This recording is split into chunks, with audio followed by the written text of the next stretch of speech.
I guess we can kind of go ahead and get started. So the way that, go ahead and mute, we will mute everybody. And then, so at the bottom of your screen, you should see a chat feature. And so if you have, like during the presentation while Barb is giving her talk, if you have any questions, go ahead and do your chat feature to everybody. And then we'll have a couple of moments where we can ask questions. But then once Barb is done with her entire presentation, we'll unmute everybody and open it up for conversation or any questions that you didn't put in the chat feature, but that you just wanted to ask yourself.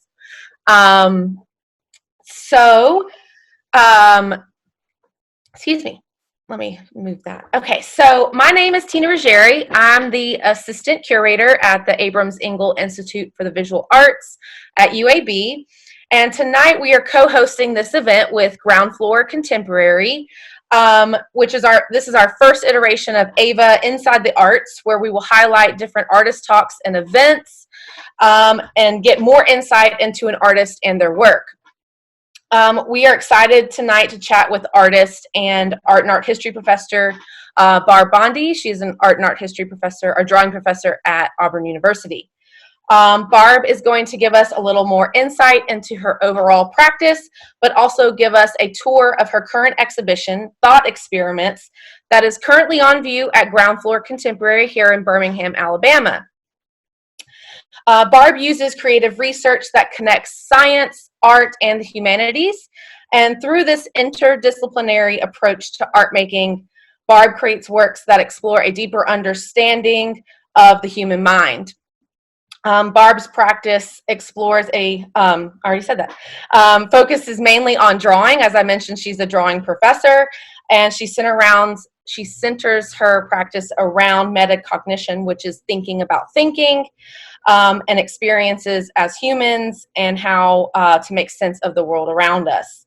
Barb will talk a little bit more in depth about this, but she did receive a 2018 National Endowment for the Arts Artwork Award, a research grant for an interdisciplinary collaborative research project with Jeff Katz, and I will let her talk more in depth about that. I also wanted to extend gratitude towards Sarah Gardner-Armstrong and Jennifer Marshall for helping put this collaborative artist talk together. Without them, we wouldn't have been able to highlight Barb's work, and we love coming together in the Birmingham community as one to talk about the arts. So also thank you, Barb, for your willingness to join us tonight, and I will hand it over to you. Thank you very much. And thank you all for joining us here together in this difficult interruption. I'm honored that you're here to listen to what I have to say. I appreciate your company. So we're going to start with a video.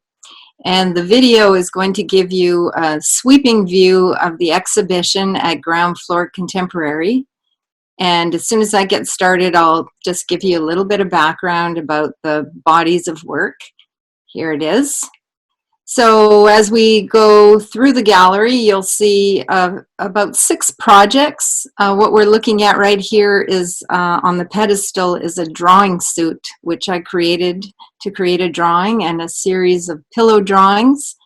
And coming around to the other wall here is a series of 6 photographs that comes from a body of work that includes 30.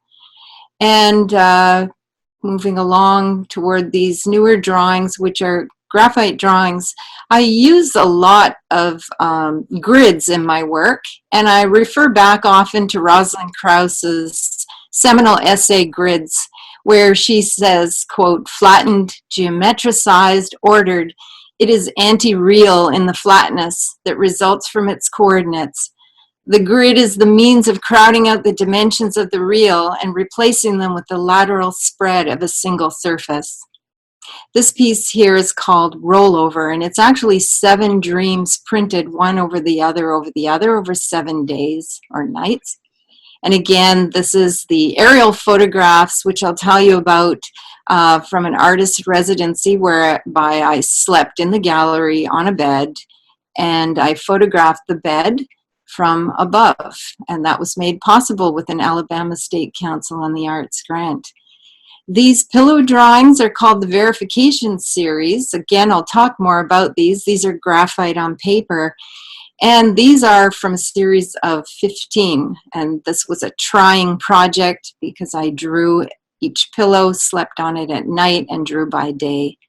This is the drawing suit called Suspension, and you'll see behind it the actual drawing. So these many bits of charcoal were adhered to a full body suit, which covered my face, head, everything.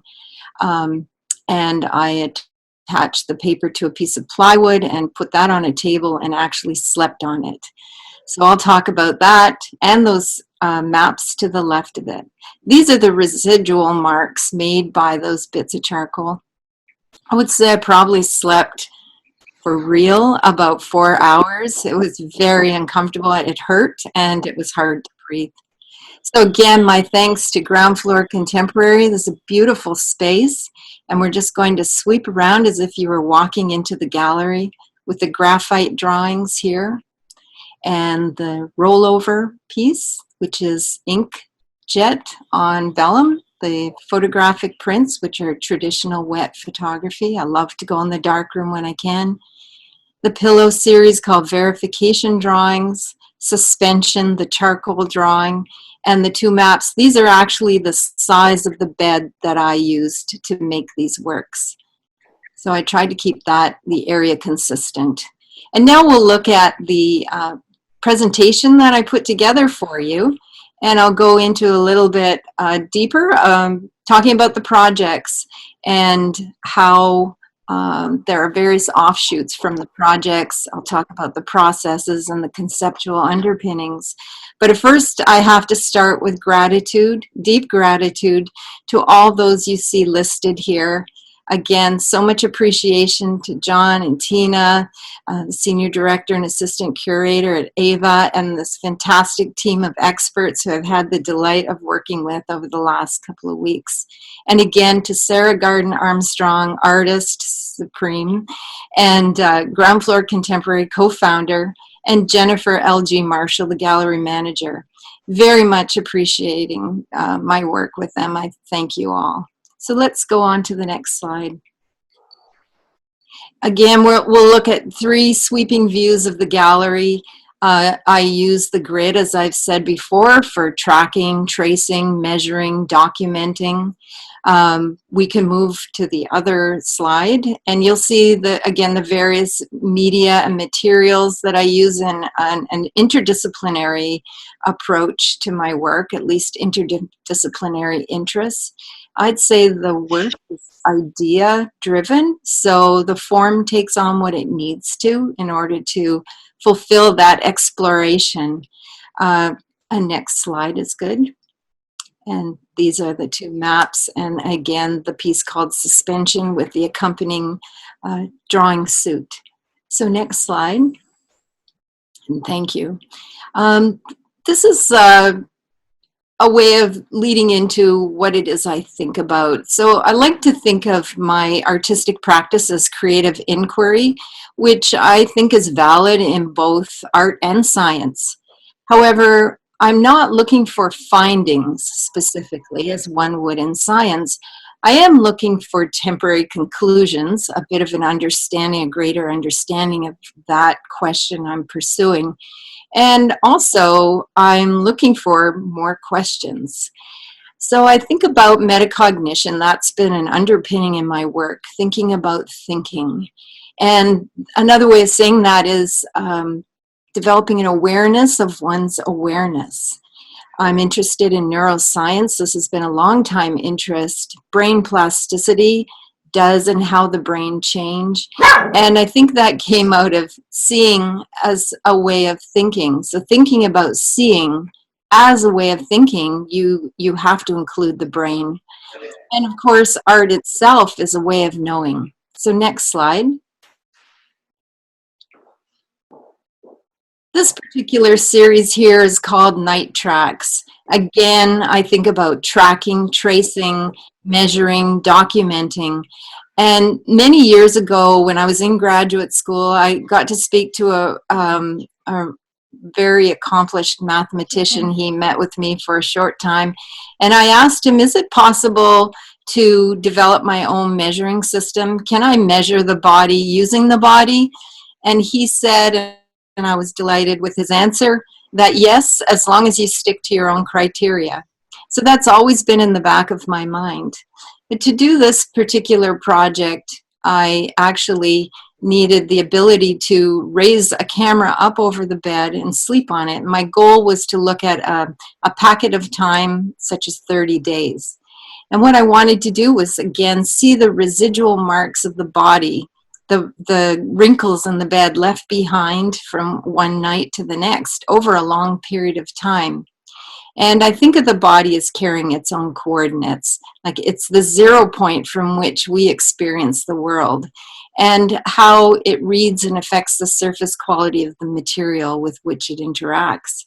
So in this particular project, night tracking, again, I slept in a gallery to accomplish the work. I'll show you more about that in the next slide. Go ahead. So here it is. If you look in the top right-hand corner, again, this was made possible with an Alabama State Council on the Arts fellowship grant. I was able to do this project and stay in the gallery for 30 days. It culminated in an exhibition, and I had no idea when I entered the space what I was going to show. So it was a really great challenge for an artist. If you look in the top right corner there behind the wall, you could sort of get a sense of there being something behind there. And it is what you see on the left, the scaffolding structure that I developed. And there's a camera over top of the bed. And yes, it did cross my mind that it could fall, but I attached it quite well. And I slept on that cot right below the camera. And the idea for me was to not affect the wrinkles. So I slept on it with very minimal covers, and I hopped out of bed so that I would not affect the wrinkles when I moved out. Now down below, you can see in the lower right corner that this was a public space. The doors were locked at night, and people would come in during the day and tour through the gallery and space, and I'd set up stations, workstations, and I also had the opportunity here to draw with a scissor lift. So I created drawings that were like 30 feet up the wall. It was really exciting. So next slide. This is another, what I would call an offshoot of that work, Night Tracks. So I gathered further data, which is what I would call it, or information, knowing that I would eventually work with this, but I had to gather as much as I could. I gathered lint from the bed. I traced the wrinkles and measured them. And those plastic sheets you see to the right, that is 30 tracings from each night. So I would wake up, I would photograph, I would trace the wrinkles, and then I'd move on and start working on other projects. So you can go to the next slide, thanks. This is what resulted. So the drawing on the left, again, these are the size of the bed, the size of those plastic sheets. And what I did with the drawing on the left, looking for elsewhere, this particular drawing, I was curious about the space between the moments of wakefulness and sleep. When you are no longer aware of yourself, you fall asleep, you're gone, and then you return the next day, thankfully. What I did was I traced with graphite on paper each what I would call map of the bed. So I traced the wrinkles and then I erased them. The next day I woke up, I created the plastic sheet and I copied those wrinkles tracings onto the paper, and again I erased it. So this was a process over 30 days of draw, trace, erase draw, trace, erase. And on the right side, you'll see a piece I call shift. That came later, where I worked with those 30 individual sheets of tracings, and I accumulatively recorded the shifts in sleep. So that showed me a calculation of the accumulation over 30 days, whereas the one on the left was sort of leaving memory of what was there before. So again, looking for elsewhere, looking for that space between and trying to make it visible. The next slide. So these are two topographic maps. Well, one is topographic, the other is an elevation map. It's called the Topography of Sleep. This project arrived at a later date, thinking through. This was something I'd always been thinking about, but I had the opportunity to work with a colleague, Christopher Mixon. He is a cartographer, and he also was an ArcGIS expert, which is a geographic information system. And I approached him one day and said, do you think it's possible to make a topographic map of the surface of a bed? And he was game to try. So we learned to work together in our two very different languages. But what I did was I set up the same cot, but this time in my studio. After one night of sleep, I got up, and if we go to the next slide, you'll see what I did here.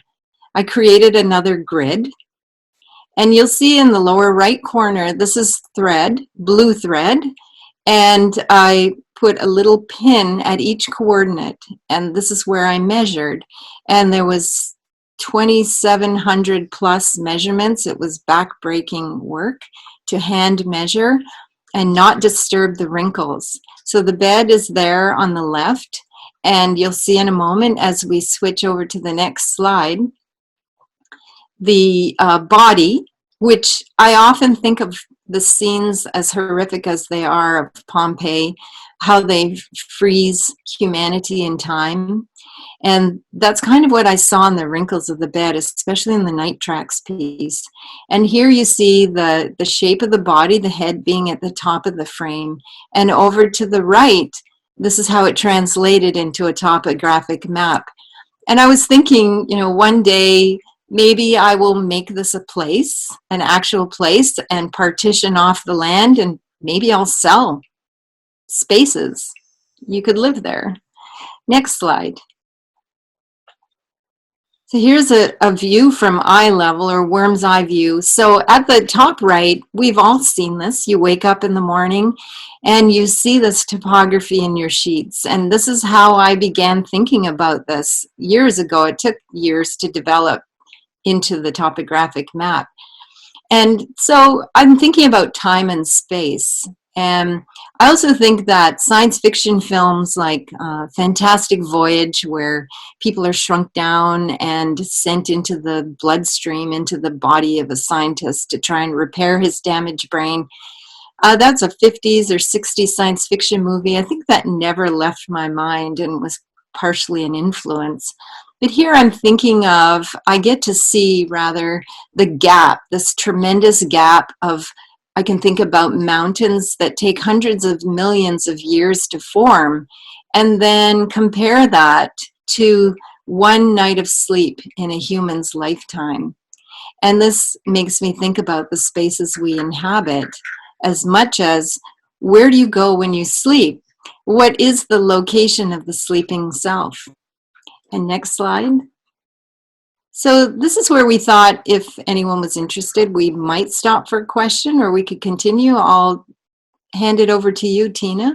I'll go ahead and ask you a question. So how do you develop your work? Do you develop them more spontaneous or more as projects as whole? Or what's your process in that? One of the things I often tell students when I'm teaching is to tighten the gap between making and being. So if you can be as true as you are who you are when you're making the work. I think that shows up in the work. And I would have to say that I am project driven. That's the way I think. I've tried to work spontaneously and start from nothing, but I find I get frustrated. Now, within a project, I'll start to build an idea and think about possible directions I could go, but I leave it open to spontaneity so that I can explore other possibilities as they arise. And that's what makes it really exciting. I don't know what's going to arise. I have a vague idea, maybe a little more than vague, about where I'm going, but I do ride the wave. I surf.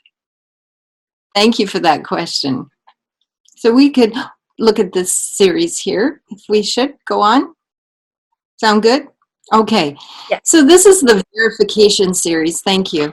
This is a verification series. So again, now I'm thinking, how can I verify where I am when I sleep? Because I've lost my state of awareness, right?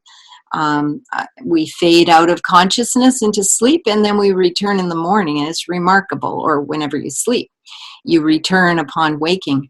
So I thought, well, I could track where my head rests. And if you take a look at this, there's actually 15 of these. I guess before we move on, I'll just tell you a little bit about how I did this. So I found a pillow that would hold its form. And then I slept on it. And I very carefully carried it on a platter to my studio. And I sketched for 1 hour. And then I dove into the drawing. It's their life size. And I spent about 12 or 13 hours creating these graphite drawings. And I knew that I would be sleeping on it again that night, and I would have to wake up in the morning and carry that plattered pillow over to my studio and draw it again. So it was a very trying and challenging project, especially as I was getting into 7 days. That was only halfway through. But I did realize when I was making this work that I was minuscule compared to the actual artwork, that I felt I had disappeared and the artwork became more significant, and I appreciated that I got to see that. And the next slide, you can see some of my influences here. Actually, on the left, this is from The Invisible Man. Of course, this is a quote, Edgar Allan Poe, "Sleep, those little slices of death, how I loathe them." Well, I became very interested in sleep simply because I fought it. I didn't want to go to sleep. I wanted to stay awake for fear of not waking up, and I wanted to be productive. But I was so excited when I found a way that I could pursue my areas of interest, thinking about thinking, and be productive while I slept. So to the left here, we have the scene from The Invisible Man. Now, it in verse from how I was thinking about it. In this scene, he actually is impressed in the pillow, and then he begins to appear. So here's a quote from that. This is the book. "First came the little white nerves, a hazy gray sketch of a limb, then the glassy bones and intricate arteries, then the flesh and skin. First a faint fogginess, and then growing rapidly dense and opaque." And to me, that's the transition into consciousness again. And of course, I would be remiss if I didn't acknowledge Albrecht Dürer's studies of pillows, which you see to the right, 1493. We all have a fascination with fabric and wrinkles, maybe. Next slide, please. This is the suspension series. So again, pillows that would only give me a sense of where my head was during sleep. So I had to devise a way of creating this suit. So I researched and found bodysuits and charcoal that was soft enough that it would make marks and hard enough that it would resist being crushed instantly by the weight of my body. And you can see the conceptual drawing, the little square drawing at the center down at the bottom. And then to the left, so as I said, I put the suit on. It was a frightening experience. I was afraid that I wouldn't wake up in this suit. I would be found, but that's not what happened. But I did discover the drawing. And so to the left, you see the outcome of the drawing suit's work. And next slide.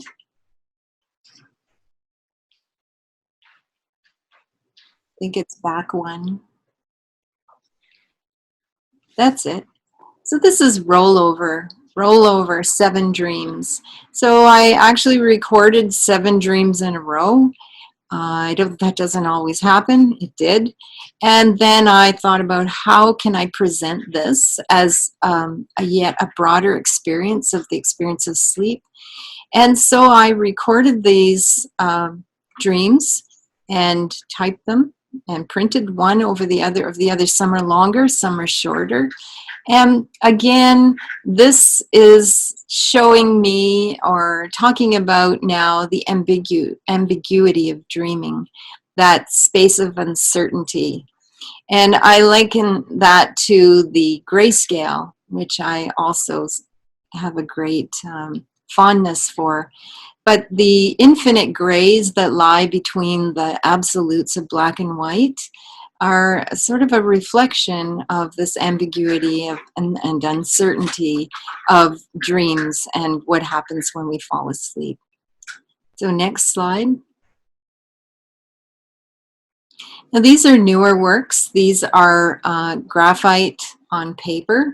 And again, these are based on the grid. And I harken back to Rosalind Krause's seminal 1979 essay. She calls the grid anti-natural, anti-mimetic, anti-real, talks about the grid with these properties. And to me, that's a license for creativity.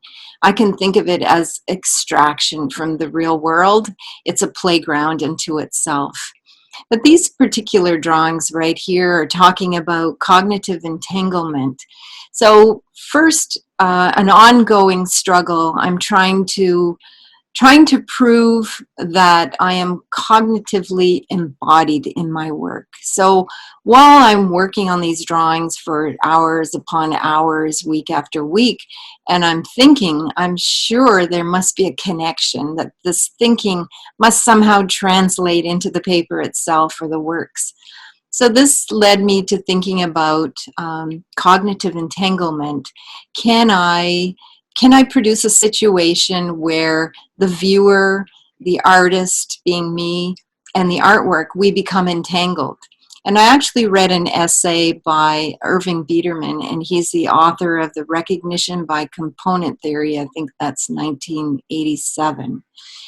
He had written about the visual pathway and novel experiences, and the pleasure of seeing things.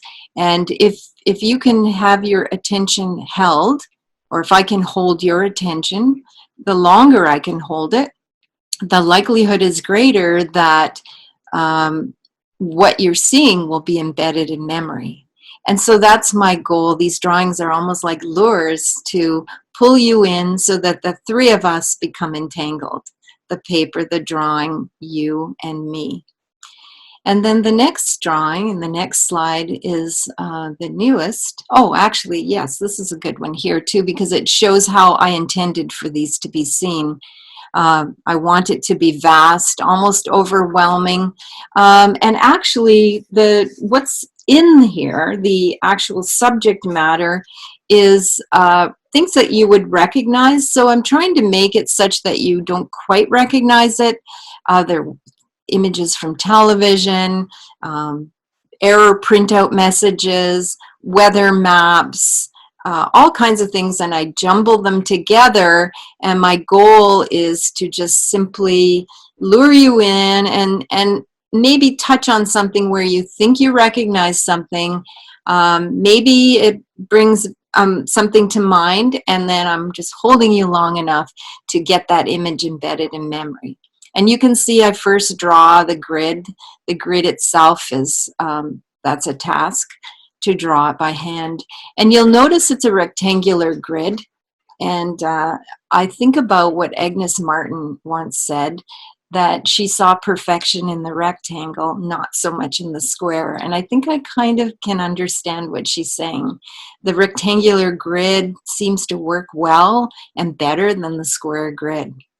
So now the next slide. This is called Anatomy of a Thought. And what I'm thinking about here is thinking, of course, and thinking the tonal values matter.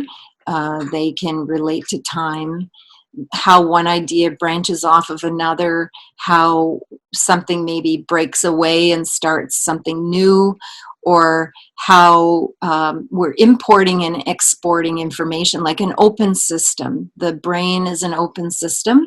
I also think of the history of drawing as an open system. So there's this exchange and import, export, a building up and a breaking down, and an exchange of materials. So, for example, drawing takes on different forms as we come up with new technologies. It changes the form of drawing as well.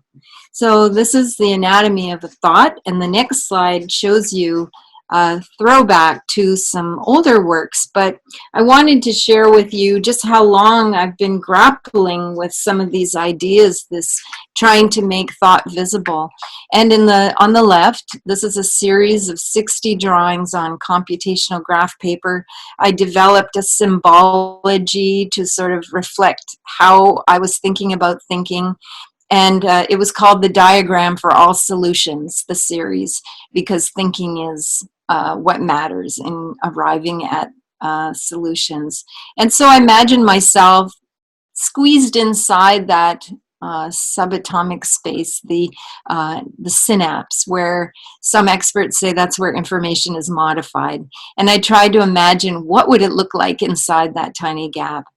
And then over to the right is another approach of drawings. This is called dissipation and flow. And again, it's thinking more about, I was thinking about thermodynamics, not that I'm an expert in that, but that seemed to be a good line of thinking as a metaphor for how thought might work. And so again, it's developed on the grid, and it's about erasing, drawing and erasing. And so the next slide is really about neuroscience. It's about thinking. So I thought I'd share this with you too today because it's also part of my practice. So I've had the opportunity to work with Jeff Katz. He's a cognitive neuroscientist at Auburn University. And I'd approached him to see if we could investigate if learning to draw from observation changes the brain. So anyone who draws will tell you, or we know, that you can feel something changes in your brain as you learn to see differently. And so we pursued an investigation into finding a way to see if learning to draw changes the brain. So next slide will tell you a little bit about how we did this. So of course we started with a pilot project that was funded internally, and that led us to a National Endowment for the Arts grant so that we could increase the size of our participants. So what we did in short is scan the brains of students who volunteered and who I didn't know who they were until I had submitted grades. We scanned their brains before they learned to draw. So it was the very first week of classes. And then we scanned their brains at the conclusion of classes after I was finished with instruction. And that's a 70 MRI machine right there that they used. So we had art students who were taking a drawing class, not necessarily art majors, and we had a control group. And what they did was they went inside the scanner, and just above their face was a screen, and they would perform. It wasn't performed. They would just answer questions with a button box in their hand. And they were 4 tasks with 10 rotations in each task. And the tasks were developed through concepts of drawing. And I worked with the scientists, Jeff Katz, and graduate students, and we determined what could be quantified and measured in drawing. And of course, in drawing, you gain all sorts of cognitive and perceptual skills, and seeing is important. Seeing light, seeing and depicting tonal ranges, accuracy and proportion. So if we look at the next slide, I hope I've given you enough information here. This is actually the result. So does learning to draw from observation change the brain? Yes, it does. So on the right side of the slide is actually the left hemisphere, and look at all that activity there. So if you look at the very top of the slide, you'll see the tasks. We did 4. The 4th task did not show any changes in the brain. However, that doesn't mean that nothing changed. The students, it was about seeing light. The task may have been too difficult as well, but also I've collected qualitative data to get an understanding of the students' experience about what they perceive they learned, and they talk a lot about seeing light. So this is going to be added to our body of knowledge. So they looked at tonal values on bricks, and they had to identify how many different tonal values there were. That's on the left. In the center, line characteristics. So this was, could they identify expressive line, gestural line, contour line, implied line? And on the right, dealt with the skill, technical skill of perspective, learning perspective, and could they identify which object was drawn incorrectly. And I chose to work with the ellipse, the circle in perspective, because that's harder to learn. And then at the bottom, you see all the areas of the brain. Now, what happens is we take the art students and the control group, and we contrast them. Anywhere they have in common is taken away. And what you see in front of you are the only changes that, or the changes that only affected the art students. So the control group did not show these changes. So we can say that this is a result of drawing, not just from learning. So if you go to the next slide, and we're almost done. The next slide will actually tell you some of the areas in the brain that are affected. And one is top-down processing, which top-down control is where you're actually accessing something you know in order to solve the task. So this shows learning in drawing. Attention increases, there's activity. Visual information processing, fine motor control we would expect, and spatial working memory. And we also saw the behavioral changes, which is how they scored on those tasks. And of course, this is all very exciting for us. We're in the process of publishing, and if you look to the right, the lower right, you'll see all the collaborators of whom I'm so grateful, and the fMRI Research Center made this possible at Auburn. And then I believe there's one more slide. Yes, this is where I wanted to end tonight with this quote. Between stimulus and response, there is a space. In that space is our power to choose our response. In our response lies our growth and our freedom. And I thought this not only applies to the process of art making, but also to life right now and these difficult times that we're living in. So with that, thank you all very much. And I look forward to answering any questions. Thank you, Barb. So we do have a couple questions. So Samantha asked, what made you interested in exploring your sleep rather than eating or mood? Again, thank you, Samantha. That's a good question. Again, I think it's because I want to be productive. And if there was a way that I could be productive and use my time 24 hours a day at the time, that would make me very happy.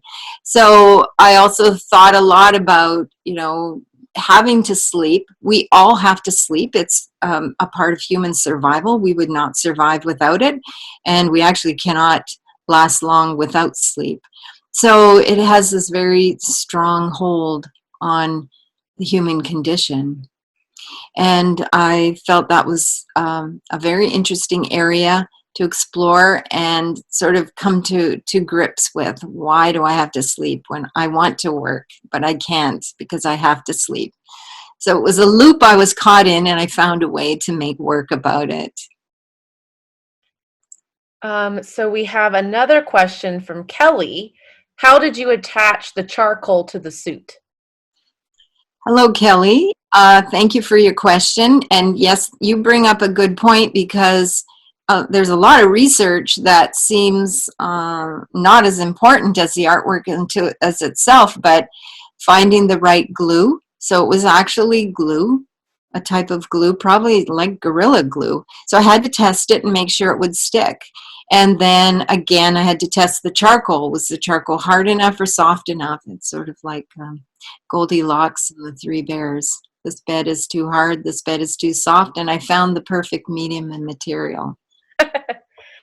Let's see, we have another from Annie Buttress.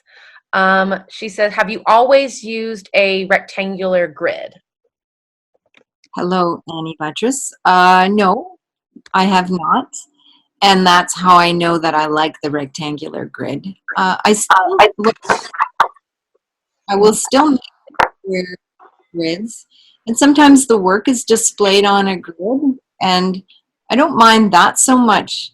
I could take on the square form, but it's a very powerful structure. The square, I feel like the rectangle is more gentle. I think that's why I stick with the rectangular grid. It's problematic at times because things don't fit perfectly into it, but we love challenges as artists. Does anybody want to ask a question at this point? I will. Barb, hey, Scott Miller, how are you? Good, thanks. So Annie sort of jumped into a bit into my question about the grid. So I'm a graphic designer and also a lover of Agnes Martin. Oh, great. Right. So we use that tool in graphic design, sort of, say, for instance, to keep consistency throughout publications and things like that. What is it about the grid that either you use that as a big starting point, or what is it about the grid for you that is important? No, I'm really glad you brought that up. Thank you very much. So the grid to me is like, I think it's even more important than the surface of the paper. The grid is the playground. I love the idea of coordinates as a place or a location. I see us all walking around with coordinates, you know, the XY coordinate as marking our location. And so that naturally translates to the grid. I also like to think about it as it's freedom for me, because it becomes a space within which I can work that's not connected to anything else, which is why I am so tied to this essay on grids by Rosalind Krauss. And so I also see it almost in space. It's flat on the paper, but I see it more in space, three-dimensionally. For example, with the topographic maps, I see layered grids. So there's a theoretical layer on which we can ruminate about the human condition, the unconscious state of sleep, and that's fused with another layer of the real, the materiality of the surface. And then the grid is how, you know, anthropologists, archaeologists investigate, you know, a dig, how it's not in cartography. It's just, I think the grid, as much as one might think it's too much of a control or too rigid, it's actually the opposite of that to me. Very flexible. Does that answer your question? It does. And so, you know, for us, in terms of, say, we're doing a publication and that grid, you know, you don't really see that grid, but you know, folks that know or have an eye can understand that consistency where you maybe put headlines or page numbers or whatever, or images, you know, that underlying grid, and yours is sort of in the background. Does that grid ever come in terms of hierarchy? Does that grid ever come to the forefront for you, or is it always sort of in the background? No, it's actually been in the forefront. I did do a piece which we don't see here where I was challenging the grid. So I was having a challenge with the grid. And what I did was I created a grid, just like you've seen in the background of the drawings.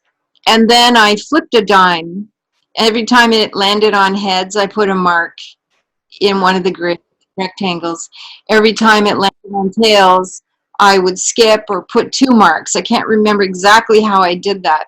But what I was trying to do was to see, is it going to look like a pattern?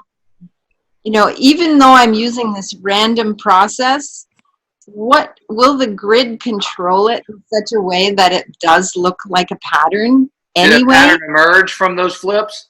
Yes. Yeah, great. And it was powerful, and I loved it. But you know, I still will do that. I will challenge the grid in future again when I come up with a new way to maybe tear it apart, take apart the threads. But I also think the grid is important in proximity. Again, I've learned this through teaching. Everyone has this sense of proximity. You know, if you look at 3 objects, when it's, if you pull them apart, when does it stop being a group? There's a certain amount of space where we know, oh, that's not a group anymore, even if they're the 3 same objects. And as we tighten them together, students will tell me as I move them closer together, I'll say, is that a group? No, not yet. Is this a group? No, not yet. Is this a group? And it's just a tiny, minute difference that suddenly it snaps into, maybe the grid is part of that. And we know it's right. Barb, someone, Nell Carr in the comments had a question that I'm interested in. He wanted to know if the results of the sleep study had been published, and I just wanted to know if there's anywhere where we could access that information about your study. I find that project in particular to be quite fascinating. Are we talking about the Neuroscience project? Yes. Okay. So. Yeah, if learning to draw changes the brain. So we meet, the team, we meet every other week. We met just yesterday. What we're doing right now is formulating the manuscript for publication. So the actual grant concludes in July, and the product is due in October. But of course, we want to get this out. So we have been analyzing the data in various aspects. We've presented this a number of times to science and non-science audiences and listen to questions. And we're just bringing all that into our approach in analysis. And there was something I wanted to add to tell you. Oh, yes. So there's just a handful of studies out there in this regard. And what we did, we triangulated all the methods. So there are studies out there that used perhaps like looked at the structural changes of the brain. Some looked at other aspects of the brain or the behavioral aspects. So what we did was we actually brought all aspects together in our study. So we think it's going to contribute a good body of, or not a body of knowledge, but knowledge, expands knowledge. So it's coming, it's coming. And as you know, deadlines are useful. But to scan the data can take a week just to get one bit of information. So it's a massive quantity of data. It's exciting though.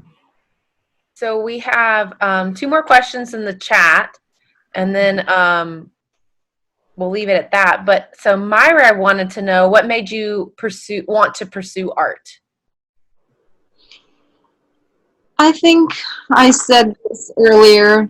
Art is a way of knowing, and seeing is a way of thinking.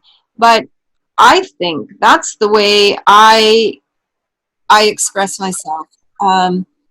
I've heard authors and poets say, you know, this is how I communicate with the world. And for me, I can actually grapple with complex issues if I draw. If I were to write about it and try and understand it, it is very, very difficult. As soon as I bypass language and I use drawing and graphical mark making, suddenly I have a connection with what I'm working with. So I think that this is the way I experience the world, and we would call ourselves artists.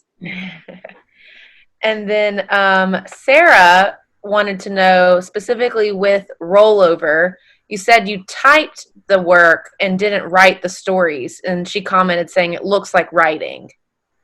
Yes, it does, and it does, and it's just because if you layer So each graphical mark or letter would have 7 letters piled on top of it, right? Where they all overlap. And so you're seeing the tail ends of a T and the parts of an R. I don't actually remember the dreams anymore, and I like that. I do too.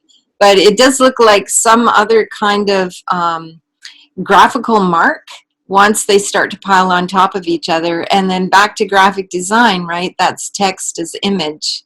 Mm-hmm. So that's a nice comment. Thank you. I'm glad that it looks like writing. Well, Barb, this has been wonderful and very insightful. And I, again, want to thank you as well as Sarah and Jennifer with Ground Floor Contemporary for helping us put this together.